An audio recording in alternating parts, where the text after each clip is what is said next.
Alright, folks.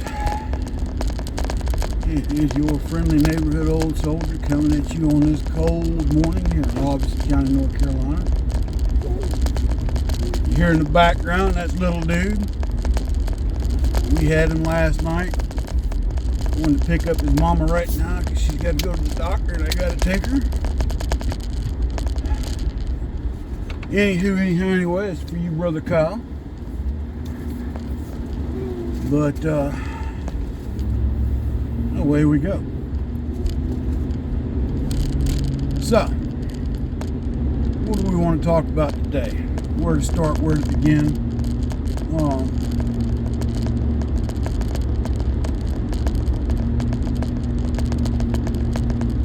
It's a good question. How about that $450,000 that the thief in chief is promising illegal immigrants because, you know, they're illegal?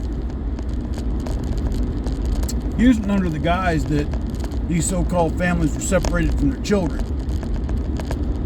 Well, that's not entirely 100% true, Mr. Thief in Chief. I refuse to call you president. What you have, Mr. Thief in Chief, is the fact that these families came this way, if you want to say they did. I imagine some amount of the children that came with families for the legitimate purpose of trying to make a better life for themselves, fell in the wrong way.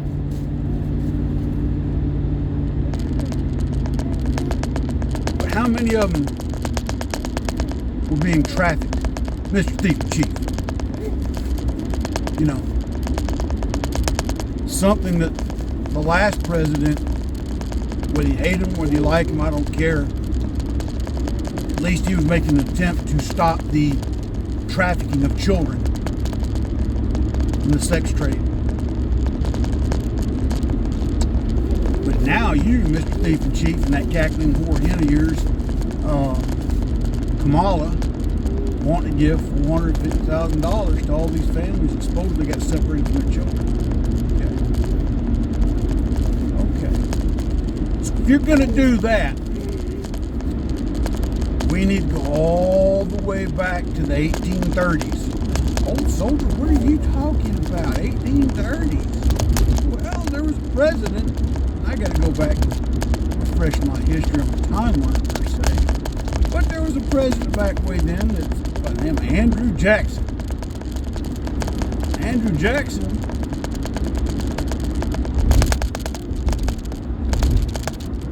might as well say deported a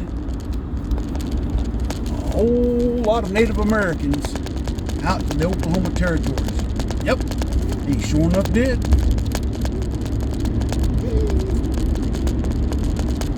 And throughout the remainder of that century, Native Americans were either fought and their lands per se conquered, but children were separated from parents during that time, Mr. Thief in Chief. You're going to give them some money? You're going to stick your nose into the intertribal wars prior to the Europeans getting here, where one tribe would take over another and families would be separated and enslaved, what have you. I'm just saying, where do we start? Where do we stop? Because if that's the case, Mr. Thief in Chief, I'd like some money for my Irish ancestors that, you know, when they came over here, were basically forced into indentured servitude. Sometimes they'd get off the boat, be put in a Union uniform, sent to fight with their women and children left on the dock to fend for themselves in big cities such as Boston and New York and Philadelphia, without a pot or a pot to pee in. And many of these immigrants, Irish, German, Polish, Italian, died without ever even knowing the country they came to. Oh, wait a minute, I forgot. They came legally. Is that why y'all don't want to give them any money or their ancestors any money?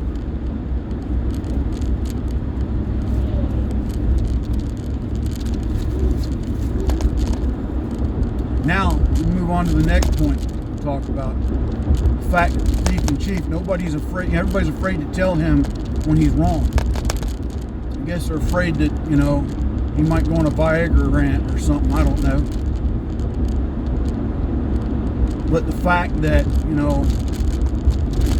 one of these summits or meetings he went to, he coughed in his hand and then went and shook hands with everybody in the audience. They all wearing masks, but he ain't. It's either A, he doesn't care, or two, his own people are trying to get him sick so he dies in office. I don't know. That's a theory. A very plausible theory. Very plausible.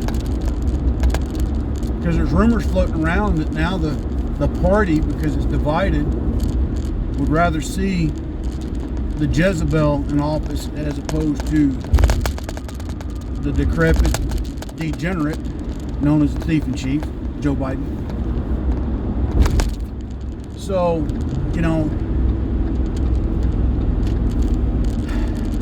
half a dozen of one and 10 of the other folks, I don't know what to tell you. Tell me what you think down below in the description below. But I can honestly say this.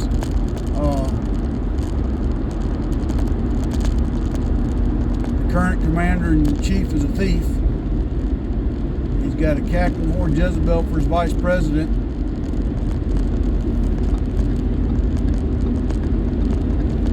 He and his son are both perverts.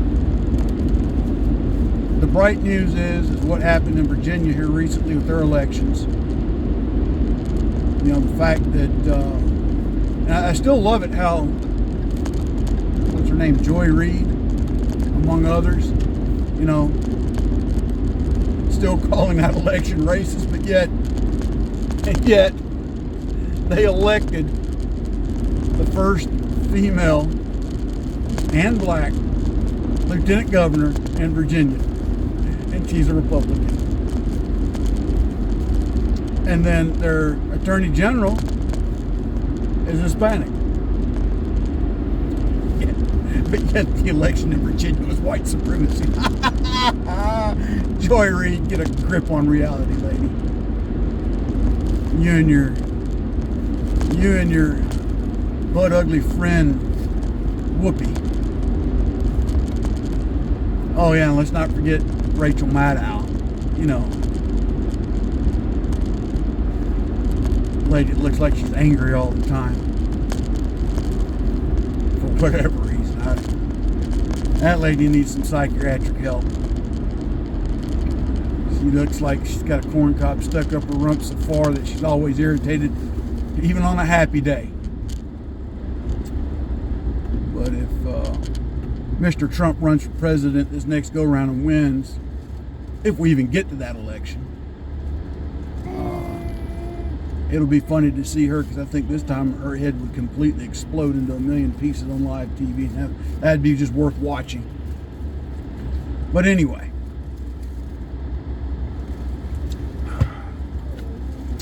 so yeah, that's some things I've noticed on what few little news clips I've been watching. It just kind of struck me today, and I just want to talk about it, see what y'all think about it. And I mean, we're pretty much, anybody watch this channel, pretty much on the same sheet of music for the most part.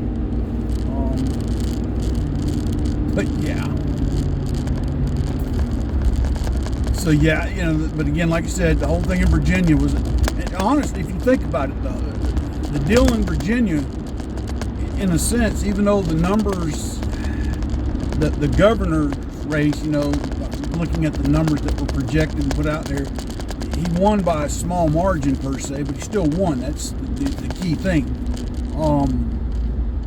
But if you look at the population, the bulk of his vote, of course, is always going to be in that northeastern section of Virginia, which is close to Washington, D.C., where all those white-collar liberals, commute to go into Washington, D.C. to, continue to contaminate the swamp.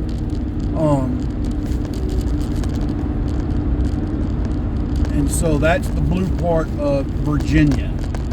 But if you look at that election map, everything west of the Washington, D.C. area was just almost solid red.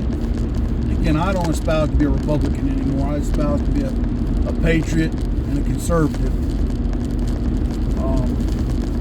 But supposedly the Republican Party is supposed to still continue to espouse those. And I'll talk about one other candidate I watched. He's a biker out of Pennsylvania that's running for Congress. God, I just had his name on the tip of my tongue. Anywho, this guy, he's running for the Republican seat, but he's come out straight out and said that, he ain't supporting the Republican Party, he ain't supporting the Democratic Party as far as accepting their help. And he's like, I'm a Republican, but I'm not doing what y'all tell me to do. I'm running on the platform that I'm going to run on, which is for the American people. The guy's a veteran. Looking at his campaign page, he served with the 4th ID in Iraq and Afghanistan. His campaign commercial is pretty cool.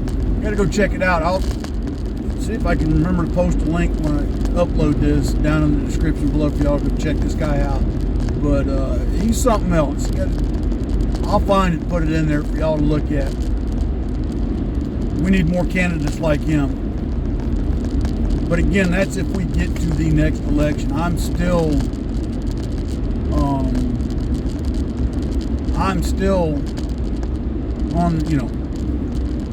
well, how do I put it? I personally believe in the next year or so, there's still the potential we could be shooting at each other. Now, some people say that's an extreme viewpoint. It might be.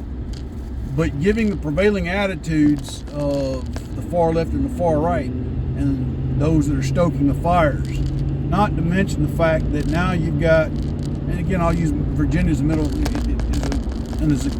example, and I'll go back to the guy that was running for the Democrats during one of the press conferences. What ruined him is when he come out and told people during that press conference that parents don't have a right to go to their school boards or their local schools and tell the school boards and the schools what they ought and ought not be teaching their children. And a good portion of Virginians woke up to that and saw it for what it was. And kudos to them. Now the real next question is, how many people actually showed up at the polls? I'd have to go back and look at Virginia election statistics and see if they had a record vote, or if it was one of these things where certain people just didn't go to the polls because they didn't like the candidates. That's been known to happen. Either way it goes, that comment, that statement made by that gentleman,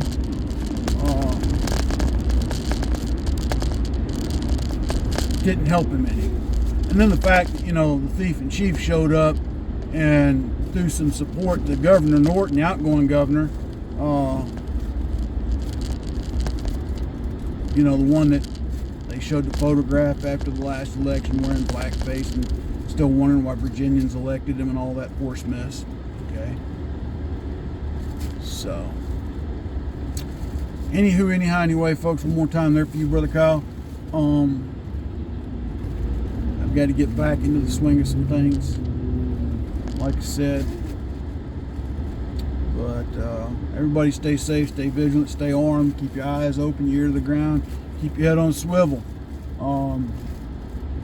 Wayne, ungrateful peasant, brother, I got your message. I really appreciate that. So far, we're doing good on the baby formula.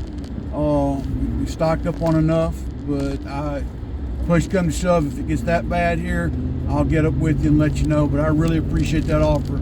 That means more than you know. Anyway, folks, if you haven't checked out Wayne's channel, go check him out. That dude, he calls it the way it is, and I admire him because he's not afraid to step on toes. And that kind of candor is awesome. But until then, folks, God bless, take care, stay safe. We'll talk to you later. Old Soldier out.